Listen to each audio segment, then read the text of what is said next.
సందేశం విందాం. ఇర్మియా గ్రంథం 31వ అధ్యాయం 32వ అధ్యాయం 41వ వచనాన్ని ఒకసారి మనం చదువుకుందాం. వారికి మేలు చేయుటకు వారి యందు ఆనందించుచున్నాను. నా పూర్ణ హృదయముతోను నా పూర్ణాత్మతోను ఈ దేశంలో నిశ్చయముగా వారిని నాటెదను. హల్లెలూయా, హల్లెలూయా. చూడండి, అక్కడ ఒక శ్రేష్టమైన వాగ్దానాన్ని ప్రార్థన చేసుకుంటే ప్రభు నాకు తెలియజేసిన వాగ్దానం. గడిచిన నెల మనం వాగ్దాన సందేశాన్ని విన్నాం కదా. ఏ వాగ్దానం విన్నాం? రమేష్ చెప్పాడు. ఏ వాగ్దానం విన్నాం? భూమి మీద జనులందరి దృష్టికి మంచి పేరును ఖ్యాతిని మీకు కలుగు చేస్తాను అని మనం విన్నాం. దేవుడు ఈ నెలకు మనం చేస్తున్న వాగ్దానం ఏంటంటే, వారికి మేలు చేయుటకు వారు ఎంతో ఆనందిస్తున్నారు. ఆమేన్, హల్లెలూయా, హల్లెలూయా. చూడండి, మీ పక్కన ఉన్న ఒకసారి మీరు చేయండి. పక్కన ఉన్న చెప్పండి, చెప్పండి, ఇంకా చెప్పండి. నాకు మేలు చేయడం వరకు దేవుడు నా యందు ఆనందిస్తున్నాడు. నేను మేలు చేయడం వరకు దేవుడు నీ యందు ఆనందిస్తున్నాడు. మాకు మేలు చేయడం వరకు దేవుడు మన యందు ఆనందిస్తున్నాడు. ఆమేన్, హల్లెలూయా. వాక్యం అర్థమైన వాగ్దానం ఏంటి? ఆ వాగ్దానం దేనికి ఆనందిస్తున్నాడు? దేవుడు మేలు చేయటకు ఆనందిస్తున్నాను అని. ఇంకా కొంచెం ముందుకు వస్తే ఇంకొక వాక్యం కూడా అక్కడ రాయబడింది. కానీ ఆ వాక్యం గురించి మనం ఎప్పుడైనా చెప్పుకోదాం. గతంలో చెప్పాను నేను ఆ వాగ్దానం గురించి కూడా. నిశ్చయంగా వారిని నేను నాటెదను అని చెప్పాడు ఆయన. నాటెదను గురించి చెప్పే వాక్యం. అయితే ఈరోజు ఈ నెలకి మనకు దేవుడు ఇస్తున్న వాగ్దానం ఏంటంటే, మేలు చేయటకు నీ యందు ఆనందిస్తున్నాను. ఆమేన్, హల్లెలూయా, హల్లెలూయా. చూడండి, దేవుడు ఇశ్రాయేలు జనులు అక్కడ గట్టిగా రెండు చేతుల పైకి తరలి చెప్పండి, హల్లెలూయా. మీరు పిల్లల్ని యావని పడుతుంది, వాళ్ళు ఏడవరు. అర్థమవుతుందా? మీరు పిల్లలు బుద్ధి పెడితే వాళ్ళ శివాలు కొట్టి ఏడుతున్నారు. ఇదే అక్కడ జరిగేది. ఇది ఒకటే. మీరు వాళ్ళని గిచ్చడమా, బుద్ధి పెట్టుకోవడమా? ఇదే. గట్టి రెండు చేతుల పైకి తరలి చెప్పండి, హల్లెలూయా. చూడండి, దేవుడు ఒక్కొక్క పంతులుగా ఒక్కొక్క సేవకుని నడిపించడం జరుగుతుంది. ఎక్కడ చూసినా కూడా దేవుడు ఒక రెండు జనాంగానే ఏర్పరుచుకున్నాడు. ఒకటే జనాంగం ఇశ్రాయేలుగా మార్చబడింది. ఆ ఇశ్రాయేల్ జనాంగంలో ఒక్కొక్కరికి ఒక్కొక్క అభిలాష ఉండడం వల్ల, ఆలోచనలు ఉండడం వల్ల 10 మంది ఒక గుంపుగా, మరొక ఈ 2 గోత్రాలు మరొక గుంపుగా మారారు. ఈ ఇశ్రాయేల్ ప్రజలందరూ కూడా 12 గోత్రాలు వారు, 10 గోత్రాలు ఒకవైపు, 2 గోత్రాలు మరొక వైపు పోవడం వల్ల వాళ్ళు యూదులను పిలిచారు, వీళ్ళేమో ఇశ్రాయేలును పిలిచారు. మొత్తం మీద వారి కోణంలో వారు దేవుడిని మరిచిన సందర్భంలో దేవుడు వారిని శిక్షిస్తూనే ఉన్నాడు, దేవుడు వారిని సరిచేస్తూనే ఉన్నాడు. వారు దేవుడి మాట వినకుండా వారి ఇష్టానుసారమైన జీవిస్తున్న సందర్భంలో, దేవుడి మాట వినకుండా లోక సంబంధంగా వెళ్ళి వాళ్ళకి నచ్చినవి చేస్తున్న సందర్భాల్లో, దేవుడి వైపు చూడకుండా వెళ్తున్న ఆ సందర్భాల్లో దేవుడు కొట్టినట్టుగా, దేవుడు వారిని గర్దించినట్టుగా, అన్యులకు అప్పగించినట్టుగా మనం చూస్తాం బైబిల్లో. మరలా దేవుడు సేవకులు పంపించి, ఇదిగో మీరు చేసిన పొరపాటు ఇది, మీరు చేసిన పని ఇది, మీరు చేయడం వల్లే దేవుడు మొహం చాటుకున్నాడు, మీరు చేయడం వల్లే దేవుడు చెయ్యి విడిచాడని ఇలా సేవకులు వెళ్ళి వాళ్ళు గర్తించినప్పుడు, మరలా దాంట్లో కొంతమంది మార్పు చెందిన వారు ఉన్నారు. కొంతమంది ఏమో వారు వారిపై రాజులు పెడుతున్న ఆ బాధను తట్టుకోలేకుండా, ఆ బాధని భరించలేకుండా దేవుడికి మొరపెడితే దేవుడు విడిపించిన సందర్భాలు కూడా మనం చూస్తూ ఉన్నాం. హల్లెలూయా. అయితే ఇక్కడికి వచ్చేసరికి దేవుడు ఇర్మియా ప్రవక్త ద్వారా తన జనాంగంతో, దేవుని ప్రజలతో ప్రత్యేకంగా మాట్లాడుతూ ఉన్నాడు. అంతకు ముందు చూస్తే వారి పరిస్థితి వేరుతీరుగా ఉంది. అవమానపడుతున్నట్టుగా, అనేక రకాలుగా వాళ్ళు అవమానపరచబడుతున్నట్టుగా, అనేక రకాలైన చెరసాలకు వెళ్ళినట్టుగా, అనేక ఇబ్బందులు పడుతున్నట్టుగా, అనేకమైన శ్రమల చేత వాళ్ళు దేవుని వైపు తిరగకుండా లోక సంబంధమైన ఆచారాలు, లోక సంబంధమైన వ్యవహారాలు, లోక సంబంధమైన విషయాల మీద నడుస్తూ వారి జీవితాన్ని కొనసాగించుకున్న సందర్భంలో దేవుడు ఒక్కొక్క సందర్భంలో వారికి మేలు చేయడం కూడా ప్రారంభిస్తూ వచ్చాడు. హల్లెలూయా, హల్లెలూయా. మళ్ళా ఇశ్రాయేలు జీవితంలో, దేవుని ప్రజల జీవితంలో మళ్ళా దేవుడు ఒక చిగురింపు లేదా ఒక ఆశ కలిగిన ప్రాణానికి తృప్తిపరిచే కొన్ని మాటలు మాట్లాడుతున్నట్టుగా ఇక్కడ మాట్లాడుతూ ఉన్నాడు. ఏమని అంటే, ఇదిగో నా జనాంగమా, నా ప్రజలారా, నేను మీకు మేలు చేయడం వరకు నేను ఆనందిస్తున్నాను. హల్లెలూయా, హల్లెలూయా. చూడండి, నా ఆనందం ఏమైందంటే, నేను ఆనందపడితే, నేను సంతోషపడేది ఎందుకో తెలుసా? నేను సంతోషపడితే ఎవరు?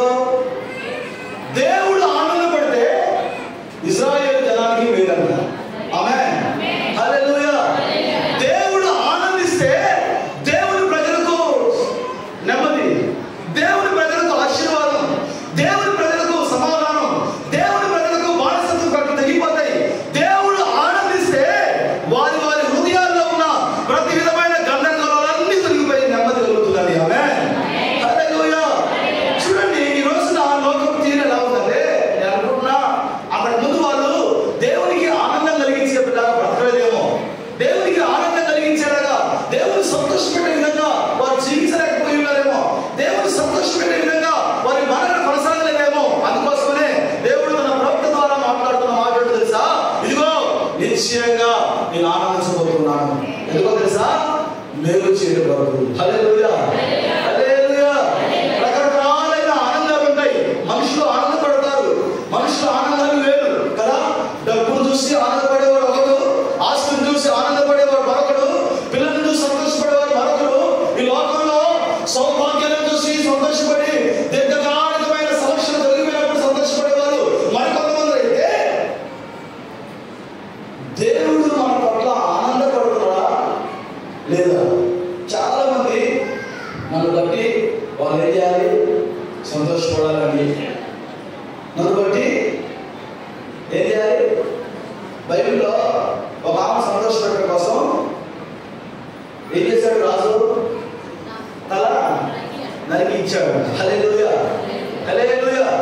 ఆ రోజుల్లోనే కాదు, ఈ రోజుల్లో కూడా మనుషుల సంతోషాల కోసం మనుషులు ఏం చేస్తున్నారంటే, వారి సంతోషం కోసం లేదా వేరే వ్యక్తిని సంతోషపెట్టడం కోసం రకరకాల విన్యాసాలు, రకరకాల ప్రయత్నాలు చేస్తున్నారని.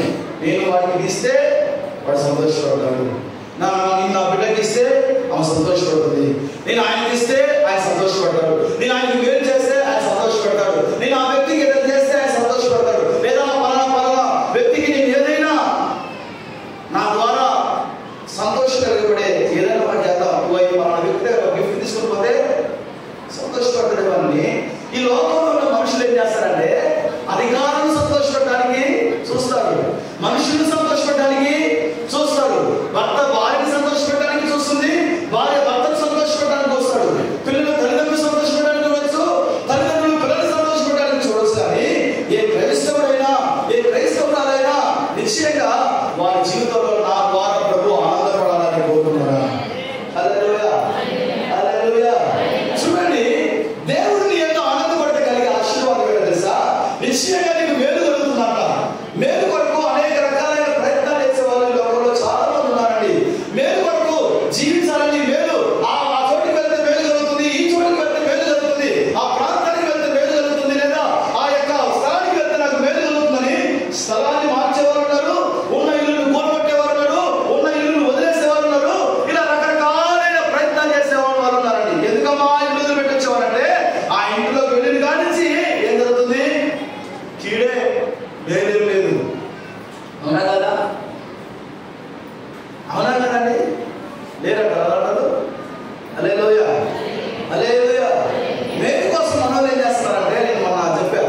ఎంత బాగుంటాయో, ఎంత అందంగా ఉంటాయో. హల్లెలూయా, హల్లెలూయా.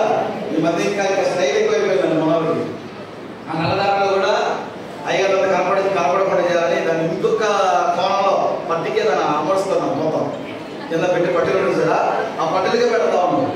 నల్లదారం కడితే నీకు మేలు కలగాక, నల్లగోని కోసుకుంటున్నా మేలు కలగదు. హల్లెలూయా, హల్లెలూయా, హల్లెలూయా.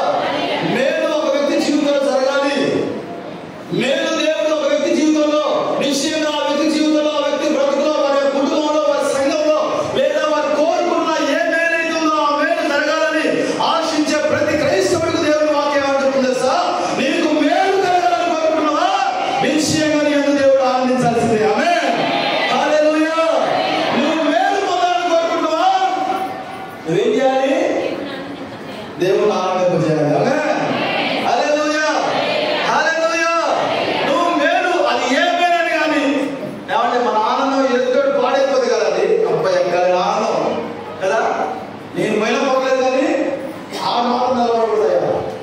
అర్థమవుతుందా? నాకు తెలిసిన ఒక అక్కుంది, మా బంధువులనే చెల్లవతాయి కానీ ఆమెకి రాలేదని, హల్లెలూయా, ఆమెకి రాలేదని, ఏది ఇల్లు రాలేదని ఎంఆర్ ఆఫీస్ పోయి అప్లికేషన్ పెట్టి వచ్చింది. నాకైతే నువ్వు ఇయ్యలేదు కానీ నా యాభై కట్టేసినాడు, దానికి లేని ఇల్లు నాకే ఉందా? హల్లెలూయా, హల్లెలూయా. అంటే మనుషుల యొక్క తీరు ఎలా ఉంటుందంటే ఈ మాదిరిగానే ఉంటుందండి.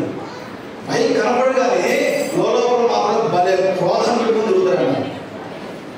పై కనపడగానే భలే పుడి పెట్టుకుని తిరిగే వాళ్ళు లేకపోలే రోజున.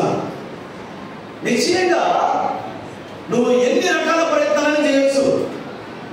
దేవుడు నిన్ను అంచెలంచెలుగా నీ దీవెన, నీ ఆశీర్వాదం అనేకులు కనబడే విధంగా గొప్ప వెలుగు వలె, గొప్ప కాంతి వలె దేవుడిని దీవించాలని ఆశపడినట్లయితే నీ యందు దేవుడు ఆనందపడే స్థితికి నువ్వు వచ్చినట్టుగా ఉండాలి. ఆమేన్, హల్లెలూయా, హల్లెలూయా. దేవుడు నీ యందు ఆనందపడే ఆ జీవితాన్ని మనం జీవించాలి. దేవుడు మన యందు ఆనందపడే ఆ బ్రతుకు మనం కొనసాగించాలి. అప్పుడు నిశ్చయంగా నీకు మేలు జరుగుతుంది. ఒకవేళ నీ పిల్లల వివాహం నుంచి నువ్వు ప్రార్థిస్తున్నావా, ఆ మేలు నిశ్చయంగా జరుగుతుంది. నీ పిల్లల భవిష్యత్తు గురించి నువ్వు ప్రార్థిస్తున్నావా, నిశ్చయంగా ఆ మేలు నిశ్చయంగా జరుగుతుంది. నీ వ్యాపారం గురించా, నీ ఆర్థికమైన స్థితుల గురించా, లేకపోతే నీ కుటుంబంలో చెలరేగుతున్న ప్రతి విధమైన సమస్యలు తొలగిపోవడానికి నువ్వు ఏ మేలు అని పిలువబడుతున్న ఆశీర్వాదకరమైన మార్గాలను కోరుకుంటున్నావో ఆ మార్గాలు యేసుక్రీస్తు ప్రభువారు నిశ్చయంగా నీ ఎంతో ఆనందించిన దేవుడు ప్రభు నీకు అక్కడెడతాడు. హల్లెలూయా, హల్లెలూయా, హల్లెలూయా. మనకు కావాలా ఒక మేలు? మేలు కావాలా? మేలు కావాలా? చెప్పండి. మన మాత్రం మేకులే అర్థమవుతుందా? మేకులు ఎప్పుడున్నా పక్కన ఎప్పుడున్నా మేకే. ఆ మేకు ఎప్పుడు కూర్చోవడం తెలియదు. అందుకోసం అపోస్తలుడైన పౌలు అన్నాడు, ప్రభువా సాతాను గాడు ఏం చేస్తున్నాడు? ఒక ముందు పెట్టించున్నాడు ప్రభువా. హల్లెలూయా, హల్లెలూయా.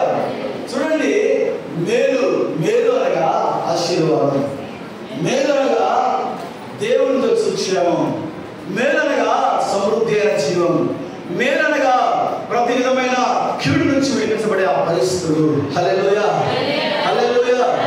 దేవుడు నీకు ఆరోగ్య విషయంలో మేలు కలగజేయను గాక. ఆమేన్. నీ ఆయుష్ విషయంలో దేవుడు నీకు మేలు చేయను గాక. ఆమేన్. నీ యొక్క ఆర్థికమైన స్థితిలో నీకు మేలు చేయను గాక. ఆమేన్. దేవుడు నీ వ్యాపార విషయంలో మేలు చేయను గాక. నీ పిల్లల చదువు విషయంలో మేలు చేయను గాక. నీ కుటుంబ విషయంలో మేలు చేయను గాక. మానని నీ భర్త విషయంలో మేలు చేయను గాక. మానని నీ కుటుంబంలో వారి జీవితంలో మేలు చేయను గాక. ఆమేన్, హల్లెలూయా. ఆ మేలు మనకు కావాలా వద్దా? కావాలి అంటే నువ్వు దేవుని ఆనందింపజేయాలి. ఆమేన్. ఎవరిని? దేవునికి ఆనందకరమైన జీవితాలు జీవింపజేయాలి. నువ్వు దేవునికి ఆనందకరమైన వ్యక్తిగా, ఆనందాన్ని కలిగించే వ్యక్తిగా, సంతోషాన్నిచ్చే బిడ్డగా ఉంటే ఆయన నుంచి ప్రతి మేలు నీకేనండి. ఆమేన్, హల్లెలూయా, హల్లెలూయా. ప్రతి ప్రతి మేలు నిశ్చయంగా ప్రభు అనుగ్రహిస్తారు. ఆమేన్. అయితే ఎవరు దేవుని ఆనందింపజేస్తున్నారు? బైబిల్లో కొంతమంది యేసును దుఃఖపరిచినట్టుగా మనం చూస్తాం కదా. మనం చాలా సందర్భాల్లో విన్నాం కదా. ఎవరు? రాజైన సౌలు ఏం చేశాడు దేవుడికి? ఏం చేశాడు దేవుడు ఆయన విషయంలో? ఏం చేశాడట? బాధపడ్డాడు, చాలా బాధపడ్డాడు. వీడిగానే ఇచ్చింది, వీడిగానే ఆశీర్వాదం ఇచ్చింది. ఆ గాడిలో తిరిగేవాడికి సింహాసనం ఎక్కి రాజు చేస్తే ఆ గాడి గురించి పోలుసుకోవాలన్నగా ఈ సౌలుగానే సింహాసనం ఇచ్చింది. ఈ సౌలున నేను రాజ్య పరిపాలన చేయమని చెప్పింది. మీకు ఒక విషయం చెప్పనా? నీవు దేవునికి దుఃఖకరమైన జీవితాన్ని జీవిస్తే దేవుని ఆత్మని కాల్చి వెళ్ళిపోవడం చేయదు. నువ్వు దేవునికి దుఃఖకరమైన జీవితాన్ని జీవిస్తే నువ్వు చచ్చిపోవాలని కాదు ఆ మాటకు అర్థం. లేకపోతే మరొకటి కాదు. దేవుని ఆత్మ సౌలును విడిచి ఎప్పుడో పోయింది. 2 సంవత్సరాలే సౌలులో దేవుని ఆత్మతో పరిపాలించినట. 32 సంవత్సరాలు దేవుని ఆత్మ లేకుండానే ఉన్నాడు. అది ప్రజలకు మనశ్శాంతి లేదు, ప్రజల ఆశీర్వాదం లేదు. అయితే దేవునికి దుఃఖం కలిగించిన సౌలు మనకు కనపడుతున్నాడండి. దుఃఖాన్ని కలిగించి బాధ కలిగించిన సౌలు మన ముందున్నాడు. లేక కాదు, సౌలు ఇష్టానుసారంగా ప్రవర్తిస్తున్నప్పుడు దేవుడు చేసిన పని ఏంటంటే బాధపడ్డాడు. అయ్యో అయ్యో నాలుగుతే నాలుగు ఎందుకు చేసినా ఈ మనిషిని అన్నట. నన్ను చూసినప్పుడు దేవుడు ఏమన్నాడా? ఏం చేశాడా? సంతాపం అంటే బాధపడుతున్నాడట. వాళ్ళ హృదయాలన్నీ చెడిపోయినాయి కదా, వాళ్ళ హృదయాలన్నీ పాడైపోయినాయి కదా. నేను దేవుడు చూసినప్పుడు అంటే వాళ్ళ హృదయం పాడైపోయిన దేవుడు వాక్యం రాయకూడదని. అయితే నీవు దేవుడి ఆనందకరమైన వ్యక్తిగా ఉండాలి. ఆమేన్. చూడండి, 1-2 మాటలు చెప్పి నేను ముగించేస్తాను. కానీ బైబిల్లో ద్వితీయోపదేశకాండం చూడండి ఒకసారి. ద్వితీయోపదేశకాండం 30వ అధ్యాయం 10వ వచనం చూడండి. నేను నీకు వినిపించిన ఈ సంగతులన్నీ అనగా దీవెనయు శాపము నీ మీదికి వచ్చిన తర్వాత నీ దేవుడైన యెహోవా నిన్ను వెళ్ళగొట్టించిన సమస్త జనముల మధ్యలో వాటిని జ్ఞాపకం చేసుకొని నీ దేవుడైన యెహోవా వైపు తిరిగి నేను నీకు ఆజ్ఞాపించు సమస్తమును బట్టి నీ పూర్ణ హృదయముతోను నీ పూర్ణాత్మతోను ఆయన మాట నీవును నీ సంతతి వారిని విని ఎడల నీ దేవుడైన యెహోవా చెరలోని మిమ్మును తిరిగి రప్పించును. ఆయన మిమ్మును కరుణించి నీ దేవుడైన యెహోవా ఏ ప్రజల్లోనికి మిమ్మును చెదరగొట్టెనో వారిలో నుండి తాను మిమ్మును సమకూర్చి రప్పించును.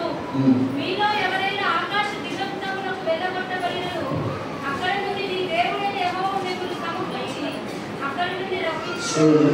30 మరియు నీ దేవుడైన యెహోవా నీ చేతి పనులన్నిటి విషయంలో నీ గర్భఫల విషయంలోను నీ పశువుల విషయంలో. చూడండి, 10వ వచనంలో నేను చెప్తాను, చూసాను తీసారా? దేవుడు అంటున్నాడు, నీ దేవుడైన యెహోవా నీ చేతి పనులన్నిటి విషయంలో, నీ గర్భ విషయంలో, నీ పశువుల విషయంలోను, నీ భూమి పనుల విషయంలో నీకు మేలు కలుగునట్లు నేను వర్ధిల్లింపజేయను. చూడండి, చదవండి.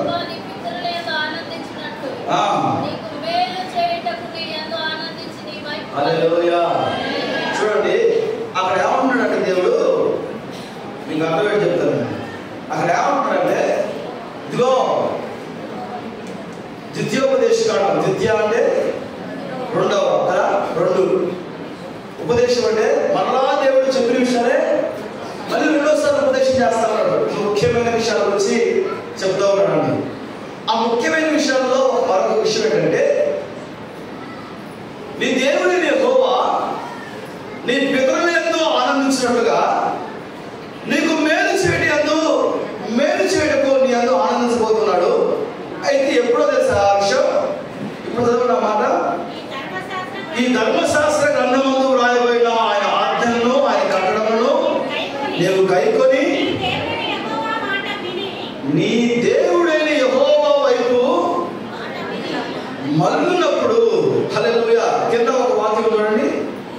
మాట విని పూర్ణ హృదయంతో పూర్ణాత్మతో నీ దేవుడైన యెహోవా వైపు నువ్వు తిరిగినప్పుడు, హల్లెలూయా హల్లెలూయా, నువ్వు మళ్ళినప్పుడు, నీ బాట మార్చుకున్నప్పుడు, నీ బుద్ధి మార్చుకున్నప్పుడు, నీ స్థితి, నీ యొక్క పరిస్థితులన్నీ నువ్వు మార్చుకున్నప్పుడు, ఇదిగో నేను అప్పుడు ఆనందపడతా నీ విషయంలో. హల్లెలూయా హల్లెలూయా హల్లెలూయా.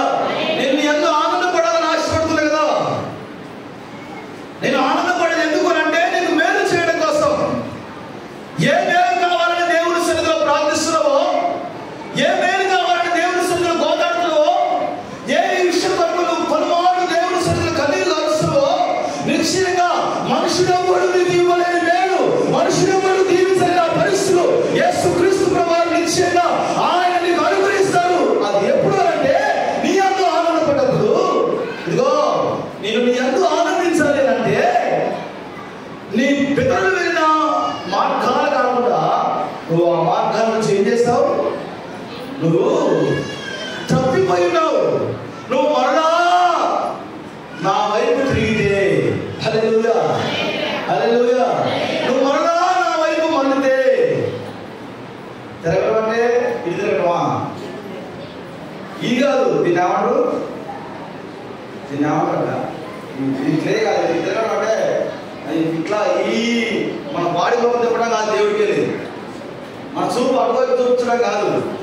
తిరగడం అంటే ఒకవేళ దేవుడి కాదని నీ బుద్ధి ఎక్కువైందో, దేవుడి వాక్యాన్ని తోసివేసి నీ యొక్క ఆలోచన వెళ్ళిపోతున్నాయో, దేవుడి మార్గాన్ని కాదని నీ సొంత మార్గాన్ని వెతుకున్నావేమో, దేవుడి మార్గాన్ని తోసివేసి ఎందుకు, ఏ కారణం చేత దేవుడి మార్గాన్ని విడిచిపెట్టావు? ఏ మార్గం చేత దేవుడు నీకు ఒక మాట వేసి ఇచ్చినాడు, దేవుడు నీకు ఒక పరిశుద్ధమైన స్థితిని పెట్టి ఇచ్చినాడు, దేవుడు ఒక ఉన్నతమైన మార్గాన్ని గురించి నీకు వేసి ఉన్నాడు. మనుషులను బట్టి నువ్వు ఆ మార్గాన్ని గురించి వద్దనుకున్నావా? మనుషుల ఆలోచన బట్టి ఆ మార్గాన్ని గురించి నువ్వు వద్దనుకుని యేసు మార్గం నుంచి తొలగిపోయావా? దేవుడు వాక్యం అంటే తెలుసా, నువ్వు తిరగాలి. ఆమేన్ హల్లెలూయా. నువ్వు మళ్ళాలి. నేను గతంలో కూడా చెప్పా ఇదే విషయం గురించి. ఇస్కే కూడా అంతే చేశాడండి. తన పితరుల మార్గాలు వెళ్లకుండా ఏం చేశాడు?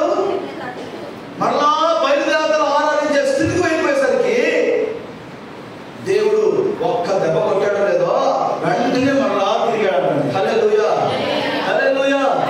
మరడం అంటే అర్థం ఏంటంటే నీ స్థితి దేవునికి అనుకూలమైన స్థితిగా రావాలి. ఆమేన్. దేవుని మార్గాల మధ్యలో నడుస్తున్న స్థితి అయి ఉండాలి. నీ మార్గం త్రాగుడు అయిపోయిందా? నీ మార్గం అక్రమ సంబంధం అయిపోయిందా? నీ మార్గం లోకంలో ఉన్న పరిస్థితుల వైపు పడుతుందా? నీ మార్గం డబ్బు వైపు ఉందా? నీ మార్గం లోకంలో నీ కంటికి కనిపించిన ఆ యొక్క రమ్యమైన వైపు తిరుగుతుందా?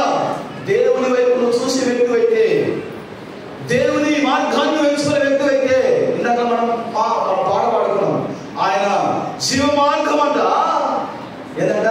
విశాల మార్గం కంటే ఎంతో ఆశీర్వాదకరం అంట. ఆమేన్ హల్లెలూయా హల్లెలూయా హల్లెలూయా. సహోదరి, నీ వ్యక్తిగత జీవితంలో నీ మనస్సాక్షి తెలుసు. నీ వ్యక్తిగత జీవితంలో నీ మనస్సాక్షి తెలుసు. ఈ రోజున పైకి తెల్లబట్టేసుకుని పరిశుద్ధంగా పడుతున్న ప్రతి ఒక్కరు పరిశుద్ధులే కాదండి. అక్కడి లోకంలో కాస్త మందాగి అందరూ చెడ్డోళ్ళని చెప్పట్లే. దేవుడు చెడ్డోడిపై మంచోడిపై ఆయన నీతిశూడిగా ఉదయిస్తూ ఉన్నాడ. కాకపోతే దేవుడు నీకు మేలు చేయాలనుకుంటున్నాడు. నీ బ్రతుకును ఆశీర్వాదకరంగా మార్చాలనుకుంటున్నాడు. ఆయన మరలాను మనలను చూస్తున్నాడు. ఆమేన్. నువ్వు ఎంచుకున్న మార్గం తప్పని నీకు అర్థం కావట్లేదా?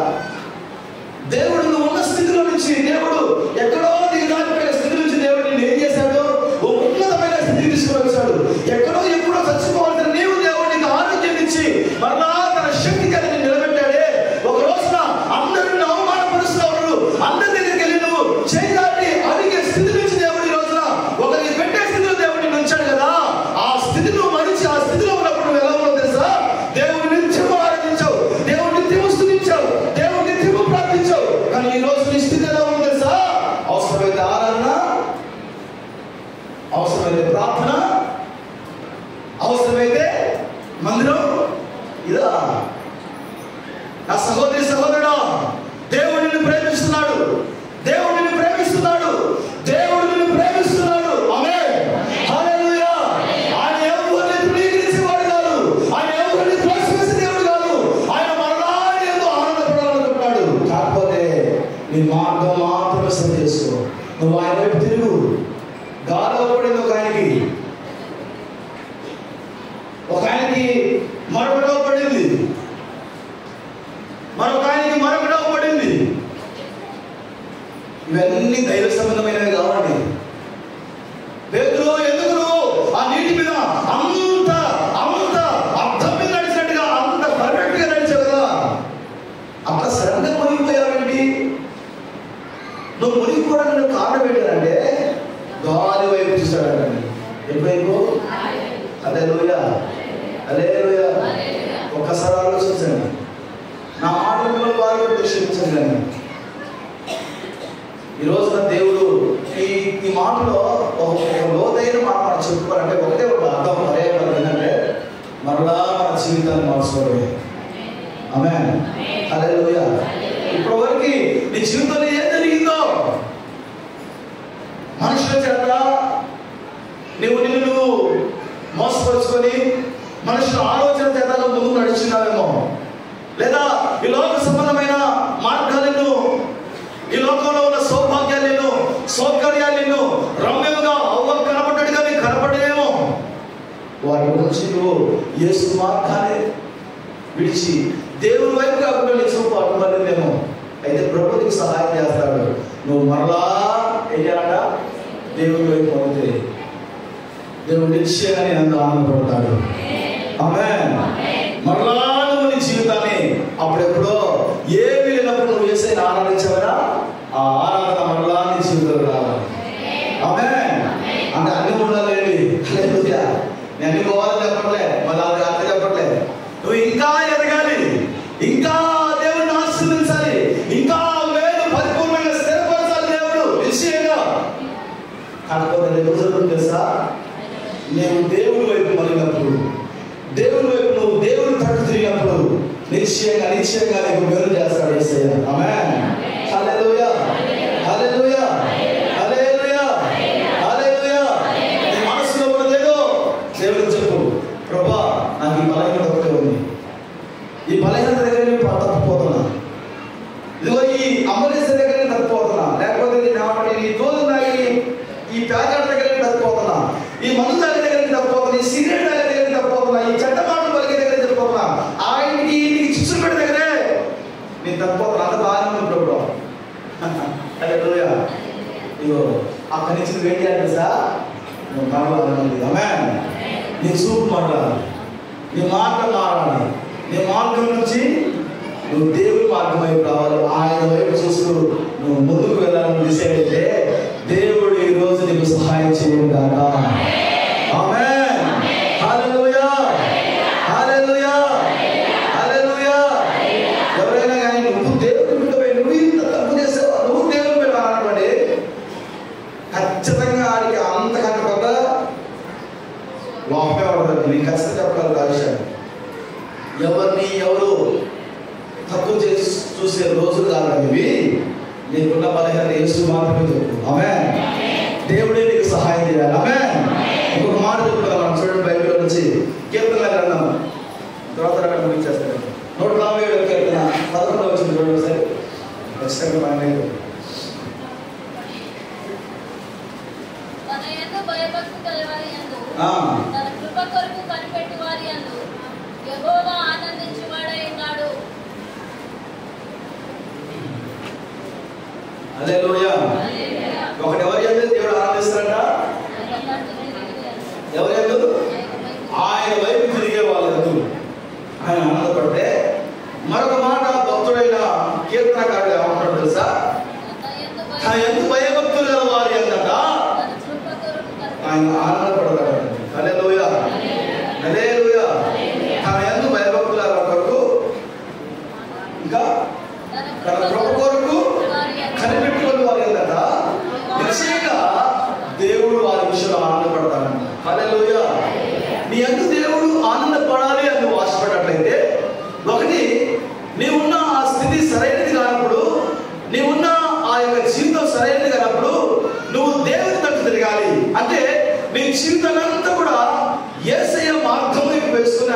చూస్తూ వెళ్తే నిశ్చయంగా నీకు ఆయన మేలు చేస్తాడు, ఆయన యందు ఆనందపడి. రెండో విషయం అక్కడ అవన్నీ మనం చదువుకున్నాం దగ్గర, ఆయన యందు ఎవరైతే భయభక్తులు కలిగి ఉంటారో వారి యందు ఖచ్చితంగా దేవుడు ఆనందపడతాడు. హల్లెలూయా, హల్లెలూయా. మనం భక్తులు కాబట్టి ఇక్కడికి వచ్చి కూర్చున్నాం, భక్తులు కాబట్టి వచ్చి కూర్చున్నావా? కానీ దైవ భయం చాలా తక్కువ మంది ఉంటుందండి. దేవుడి గురించిన భయం చాలా తక్కువ మంది. దేవుడు చూస్తున్నాడు, దేవుడు చేస్తాడు, దేవుడు వింటున్నాడు, దేవుడు మన విషయమై ఆయన యొక్క జ్ఞాపకాల గ్రంథంలో రాసుకుంటాడు మనం ఏదైనా మాట్లాడితే. ఆయన నిశ్చయంగా ఒక ఇద్దరు భక్తులు మాట్లాడుకుంటున్నప్పుడు, ఆయన బిడ్డలు మాట్లాడుకుంటున్నప్పుడు వారైతే చెవికి వింటాడు అనే సంగతి ఈ రోజున చాలా మంది గ్రహించలేకపోతున్నారు. హల్లెలూయా. అందరూ ఎక్కడ వాళ్ళు ఒకసారి చెప్పండి. హల్లెలూయా, హల్లెలూయా. నాకు ఒక సహోదరి నేను వచ్చినప్పుడల్లా చూస్తా ఉన్నా. ఆ సహోదరికి మాత్రం దేవుడు మంచి వరం వచ్చిందండి. ఎంత గొంతు పోయిన కలిసినా దేవుడు ఆమెకి వాళ్ళ ఆయన హల్లెలూయా, హల్లెలూయా, హల్లెలూయా. నాకేమో ఎక్కడ కింద పడిద్దో ఆ ఏడబడిద్దో అని బాధపడుతుంది. పరుగు పోతే మళ్ళీ ఆడటం తెలుసా, అందరూ నవ్వాలని కింద పడితే ఆ నిద్ర రావా, ఆ నిద్రపోరా, నాకు వచ్చే పని ఇక్కడ అడిగిన చేసేసరికి అలిసిపోయినా అని అంటారేమో అన్న భయం. హల్లెలూయా. మా నిద్రపోమాకు ఏం కాదు, దేవుడు మీతో మాట్లాడదు. నిద్రపోతట డబ్బుకొని వెళ్దాం దేవుడి దగ్గర పోయినాకో ఒక్కదానే ఉండవు. అయ్యారు వెళ్ళిపోయాడు, విశ్వాసం వెళ్ళిపోయాడు, నాకు చెప్పుకుంటూ వెళ్ళిపోయారు అనుకున్నాను. హల్లెలూయా, హల్లెలూయా. నిద్ర ఆత్మ ప్రార్థన చేసుకో, ఇక్కడ గట్టి మోకాలు ప్రార్థన చేసుకో. ఏమని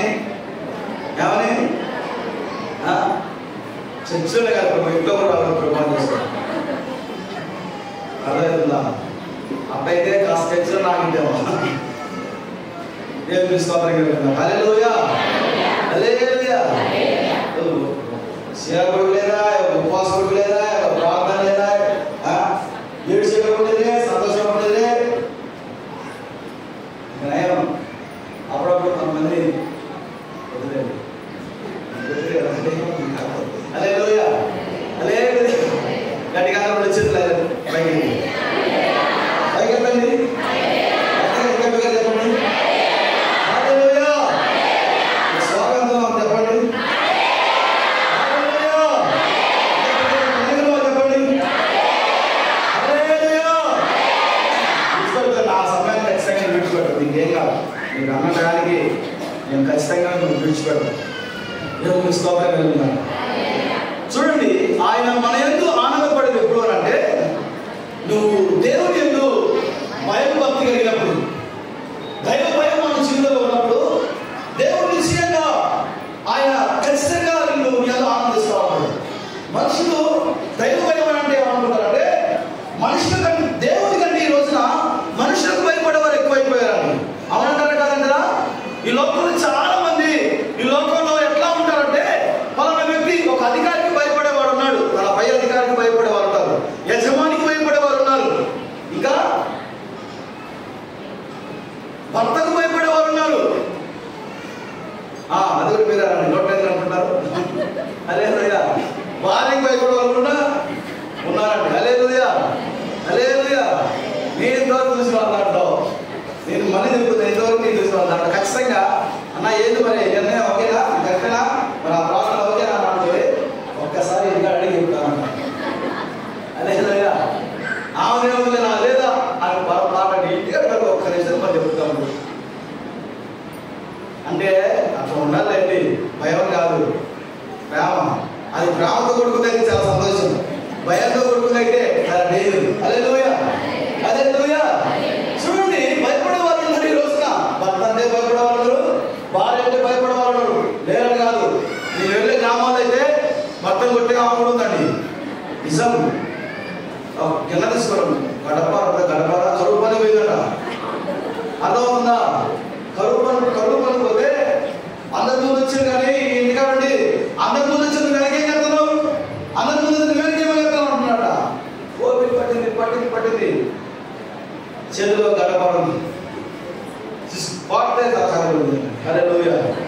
ఇక్కడి నుంచి ఇక్కడ దాకా ఖచ్చితంగా 8 గుట్లతో తిరుగుతాడు. ఆ రోజు నుంచి ఆయన వారం వారం చచ్చిపోతాను.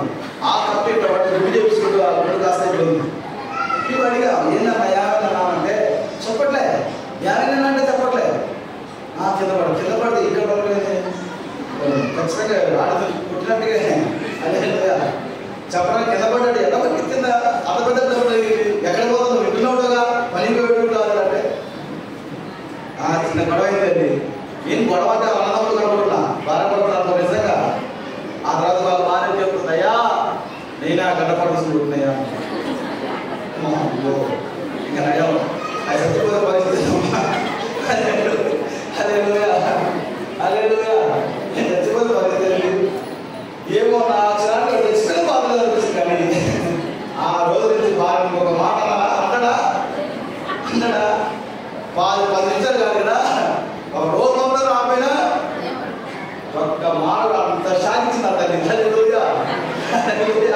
హల్లెలూయా.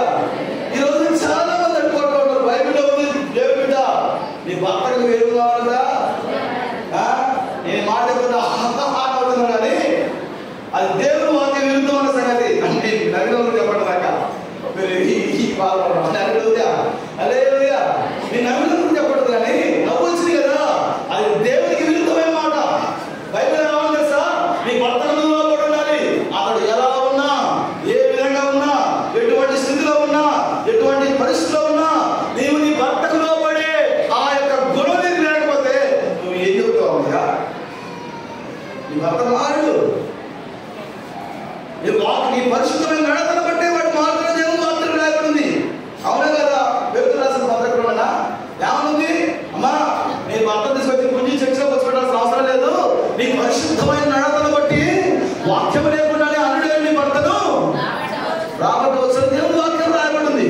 అయితే నిశ్చయంగా ఈ రోజున ఎలాంటి పరిస్థితుల్లో విశ్వాసం కొనసాగించబడుతున్నారంటే భయపడాల్సిన అవసరం లేని వారికి భయపడుతున్నారు కానీ దైవానికి దేవునికి భయపడే వారు అతి తక్కువ మంది ఉన్నారండి. దేవుడి వాక్యం రాయబడింది. ఒకరోజు అబ్రహాముతో దేవుడు మాట్లాడుతున్నాడు, సాక్ష్యం ఇస్తున్నాడు. ఏమని తెలుసా? అబ్రహాం అబ్రహాం ఇందుకు బట్టి నాకు తెలుస్తుంది నీవు నాకు భయపడుతున్నావు అని. హల్లెలూయా హల్లెలూయా. ఇందుకు బట్టి నాకు భయపడుతున్నావు అని తెలుస్తుందని అబ్రహాంతో మాట్లాడుతున్నాడు దేవుడు. అబ్రహాం గురించి సాక్ష్యం చెప్తున్నాడు దేవుడు. అంతేకాకుండా యాకోబు దగ్గరికి వస్తే యాకోబు కూడా భయపడుతున్నాడండి. ఇది దేవుని మందిరం, ఇది మామూలు విషయం, దేవుని మందిరం అని చెప్పి అక్కడ పరిపీలన అయ్యా నేను మరలా వస్తా, నువ్వు నన్ను క్షేమమని అనిపించు, నన్ను ఆశీర్వదించి నన్ను దీవించి నా తండ్రి ఇంటికి నువ్వు మరలా నన్ను చేస్తే ఏం చేస్తా? ఇది దేవుని మందిరం అవుతుంది. నేను ఇక్కడ దర్శనంలో ఆలోచించుకుంటాయా? నీకు దైవ భయం ఉందా? ఒక్కసారి ఆలోచించు. బైబిల్లో రాయబడిన ఒక మాట ఏమన్నా రాయబడి తెలుసా? సామెతలు 15వ అధ్యాయంలో ఏమంటే యథార్థవంతుల ప్రార్థన ఆయన ఆనందకరం కదా. హల్లెలూయా హల్లెలూయా.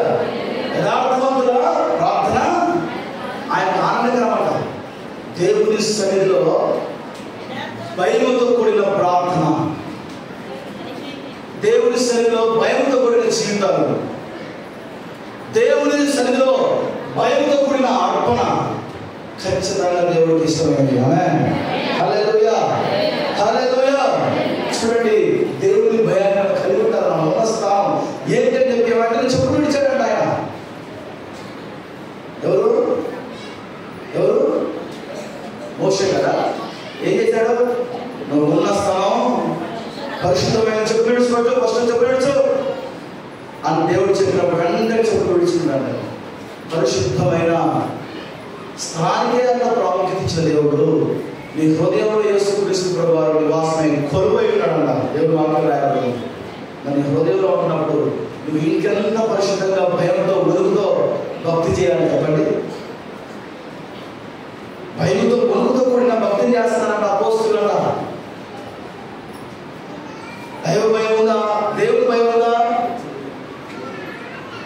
నా ప్రియమైన సహోదరి సహోదరులారా, నీకు మేలు కలగాలని కోరుకుంటున్నావా? దైవ భయం భక్తిని జీవితంలో ఉండాలి. ఆమేన్. హల్లెలూయా. ఇంకొక మాట ఏమన్నాడు ఆయన? కృప కొరకు.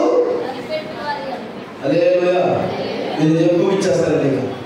కృప కొరకు కనిపెట్టుకుని వారి ఎంతో ఆనందపడతారన్న.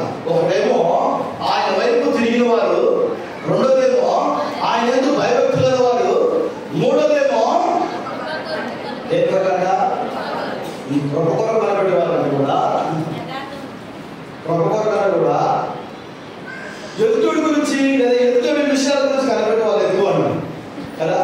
కనిపెట్టడం ఎదురు చూడటం. హల్లెలూయా. హల్లెలూయా. కనిపెట్టడం అంటే అర్థం ఏంటి చెప్పాలి, మీరు మాట్లాడాలి. మాట్లాడండి. ఎదురు చూడటం, అవునా కదా?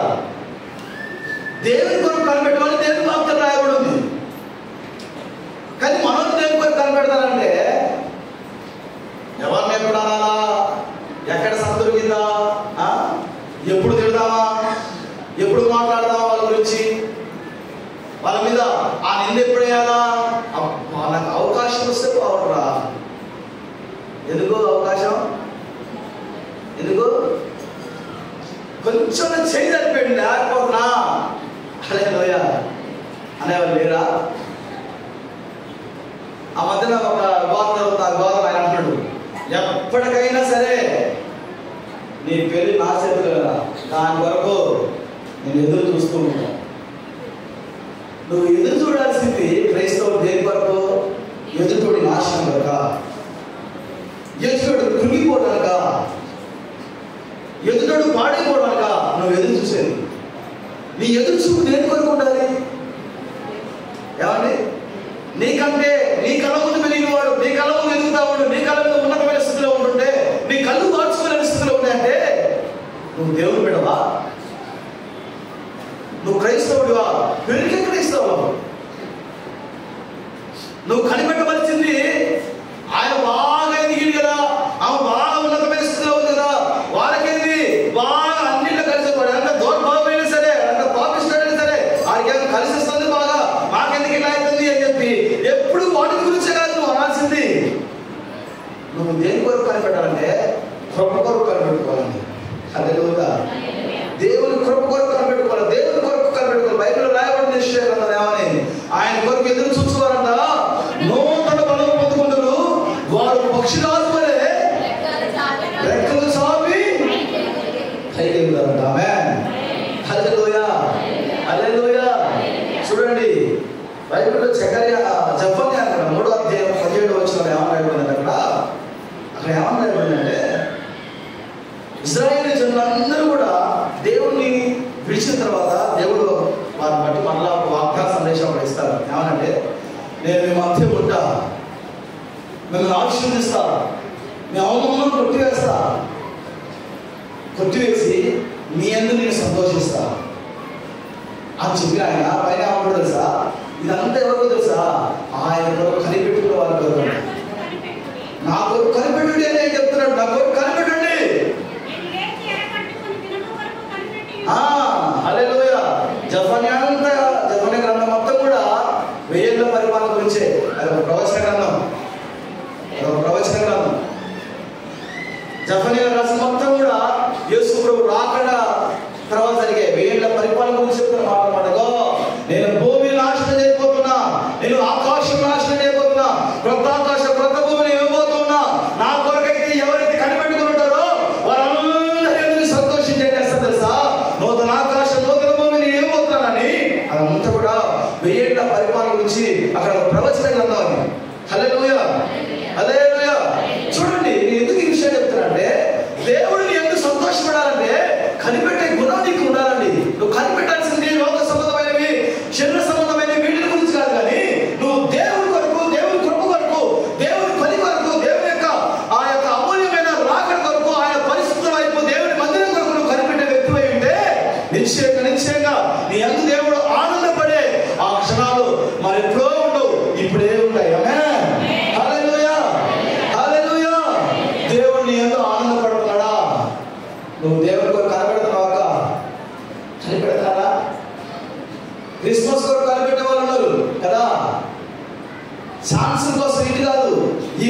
నువ్వు దేవుడి కొరకు కనబడితే, నేను ఒకసారి చెప్పా, బైబిల్లో ఒక ఆయన యేసు ప్రభు కోసం కనబడమని చూస్తున్నాడు. సిమియోను అనే ఒక ఆయన కదా, సిమియోను ఏం చేశాడట? దేవుడి కొరకు వృద్ధాప్య దేవుడు చెప్పాడు, ప్రవచన దేవుడు నన్ను చూస్తావయ్యా అని చెప్పాడు కదా. ఆ పసిగుడ్డు చేతి తీసుకొని రక్షణ కనులారా చూస్తుందని చెప్పాడు. హల్లెలూయా, హల్లెలూయా. ఒక ప్రవక్త కూడా కనిపెట్టుకొని కూర్చుంటానంటే, ఈ రోజున నువ్వు కనిపెట్టవలసింది లోక సంబంధమైన వాటిని కాదే కాదు. దేవుని కృప కొరకు ఎవరైతే కనిపెడతారో వారి యందు దేవుడు సంతోషిస్తాడు. ఆయన కొరకు కనిపెట్టుకునే వారి జీవితంలో ఇచ్చాక ఆయన ఆనందపడతాడు. కనుక నా సహోదరి సహోదరులారా, మేలు కాలుకేసుకునే నల్లదారంలో లేదు, ఇంటి ముందు వేసుకునే పొరకట్లో లేదు. నువ్వు స్థానాలు మారినా, స్థలాలు మారినా, వాస్తుల ప్రకారంగా వెళ్ళినా అందులో నీకు మేలు లేదు. మేలు యేసు రక్తంలో ఉంది, యేసయ్యలో ఉంది. ఆమేన్, హల్లెలూయా, హల్లెలూయా. ఆ మేలు నీకు రావాలి అని కోరుకున్నట్లయితే నువ్వు యేసయ్య సన్నిధిలో ఆయన వైపు మరలా నీ జీవితాన్ని మార్చుకుని ఆయన వైపు తిరగాలి. ఆయన ఎందు భయం కలిగి, భక్తి కలిగి బ్రతకాలి. ఆయన వైపు నువ్వు కనిపెట్టుకొని జీవించాలి. అప్పుడు నిశ్చయంగా నువ్వు ఏ కోరిక కొరకైతే ప్రార్థిస్తున్నావో యేసు క్రీస్తు ప్రభువు ఆ మేలు నీకు దయచేయను గాక.